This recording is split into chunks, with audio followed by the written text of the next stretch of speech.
आजसम्म 2083 भदौ 12 गते बसेको नेपाल सरकार मन्त्री परिषदको मुख्य निर्णयहरू पढेर सुनाउँछु। सर्वप्रथम 2083 भदौ 10 गते नेपाल चीन सीमा रसुवागढी एवं भोटेकोशी नदी तथा तल्लो तटीय क्षेत्रमा आएको बाढीबाट प्रभावित जिल्लाहरूमा क्षति पुगेका व्यक्ति तथा व्यावसायिक संस्थाका लागि सहुलियत तथा पुनर्स्थापना प्याकेज बिजनेस रिकभरी प्याकेज तयार गर्न अर्थ मन्त्रालयलाई निर्देशन दिने भन्ने पहिलो निर्णय छ। त्यसपछि नम्बर 2 मा भारत सरकारसँग G2G खरिद माध्यमबाट 25,000 मेट्रिक टन DAP मल खरिद गर्न कृषि सामग्री कम्पनी लिमिटेडलाई सैद्धान्तिक स्वीकृति प्रदान गर्ने र 2083 भदौ 10 गते नेपाल चीन सीमा रसुवागढी एवं भोटेकोशी नदीमा आएको बाढी बापत प्रभावितहरूको सहयोगार्थ सम्माननीय प्रधानमन्त्रीज्यू लगायत मन्त्री परिषदको सम्पूर्ण सदस्यको 1 महिनाको तलब तथा पारिश्रमिक प्रधानमन्त्री दैवी प्रकोप उद्धार कोषमा जम्मा गर्ने लगायत अन्य निर्णयहरू छन्। म सर्वप्रथम अहिलेसम्मको लेटेस्ट तथ्याङ्कहरू के छ त्यो यहाँहरूलाई पढेर सुनाउँछु।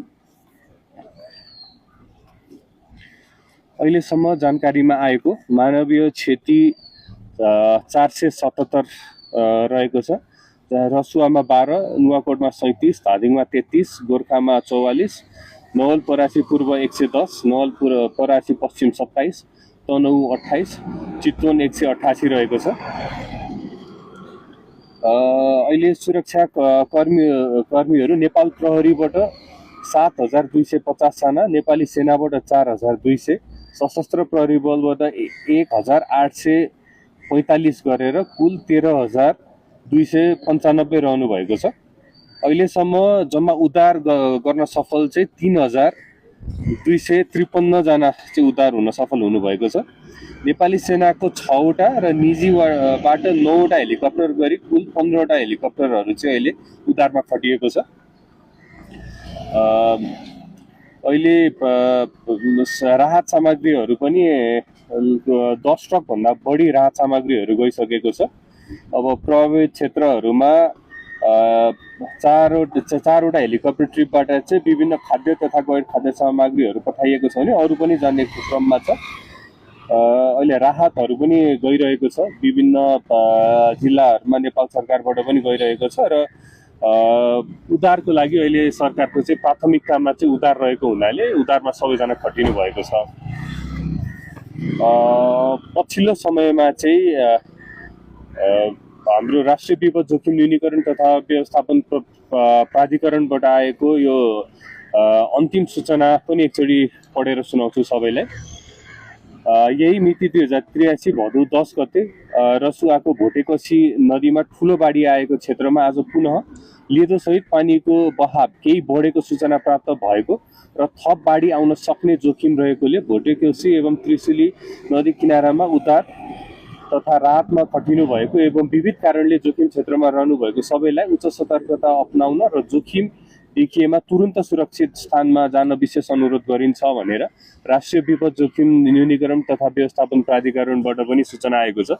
यसमा अहिले तत्काल आत्तिनुपर्ने अवस्था नरहेको अहिले तत्कालको लागि, तर सतर्कमा चाहिँ रहन पनि सबैजनालाई आग्रह गर्न चाहन्छु। परराष्ट्र मन्त्रालय मार्फत चीन सरकारसँग निरन्तर संवाद भइरहेको छ र त्यो संवादमा चाहिँ अहिले त्यस्तो ठुलो जोखिम तत्काल केही नरहेको भन्ने चीन तर्फबाट पनि आइरहेको छ भने सतर्कमा चाहिँ बस्नको लागि सबैजनालाई आग्रह पनि गर्न चाहन्छौँ। अहिले त्यो ड्यामहरू फुटेको भने त्यस्तो छैन। सामान्य कतै ग्लेसियरहरू चाहिँ सानो फुटेको हुनाले धेरै ठाउँमा पानी चाहिँ ओभरफ्लो भएको हुनाले त्यो लेदो सहितको ओभरफ्लो चाहिँ ठाउँ ठाउँमा भएको छ, तर त्यस्तो ठुलो जोखिम अहिले तत्कालै देखेको छैन। तर सतर्कमा चाहिँ सबैजना रहन चाहिँ जरुरी छ। अहिलेको लागि तत्काल यही कुराहरू छन्। हामीले विदेशबाट human support, man power support भन्ने कुराहरूको कतिपय कुराहरूमा हामी चाहिँ रेस्क्यु गर्नका लागि हामीसँग इक्विपमेन्ट छैन, त्यति ट्रेन म्यान पावर छैन भन्ने कुराहरू पनि आएको छ। विभिन्न मुलुकहरूले सहयोगका लागि हामी तयार छौँ भन्दा पनि त्यसमा के डिसिजन भएको छ? विभिन्न मुलुकहरूमा चाहिँ परराष्ट्र मन्त्रालय मार्फत उहाँहरूसँग अन्डरस्ट्यान्डिङ भइरहेको छ, कतिवटा राहतहरू आउने कुराहरू भइरहेको छ। सुरुमा चाहिँ हामीले सिस्टमेटिक तरिकाबाट टोलीहरू कसरी खटाउने, अहिले त्यहाँ कतिजना भोलिन्टियर नै गर्न जानुभएको छ, तर भोलिन्टियर गर्न जानुभएकोलाई नै पनि राम्रोसँग म्यानेज गर्न सकेको छैन। पहिलो चरणमा चाहिँ उहाँहरूको उद्धारको निम्ति अहिले हामी जति रिसोर्सेस हामीसँग छ त्यसको चाहिँ धेरै प्रयोग गरेर उहाँहरू उद्धार गर्न कसरी सकिन्छ त्यसमा हामी अहिले लागिरहेका छौँ। बाहिरबाट आउने सपोर्टहरू त्यो आवश्यक परेको खण्डमा परराष्ट्र मन्त्रालयसँग उहाँहरूले सम्पर्क गरेर काम गरिराख्नु भएको छ। अहिले तत्कालको लागि नेपाल प्रहरी, नेपाल सेना र हाम्रो चाहिँ एपिएफले नै कामहरू गरिराख्नु भएको छ है। अहिले यही छ, हाम्रो सबै जानकारी प्राधिकरणले पनि दिइराख्नु भएको छ, हाम्रो प्रधानमन्त्री कार्यालयको पेजबाट पनि आइरहेको छ। आधिकारिक जानकारीहरू मात्र लिनु होला।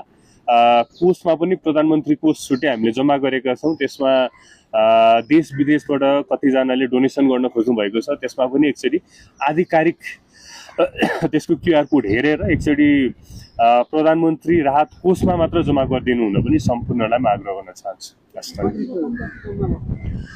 त्यसको आधिकारिक चाहिँ अर्थ मन्त्रालयले चाँडै नै सार्वजनिक गर्छ। रकमहरू नेपाली तथा विदेशमा रहनु भएको सम्पूर्णबाट राम्रैसँग आइरहेको छ। अर्थ मन्त्रालयले चाँडै नै यसको बारेमा जानकारी गराउँछ।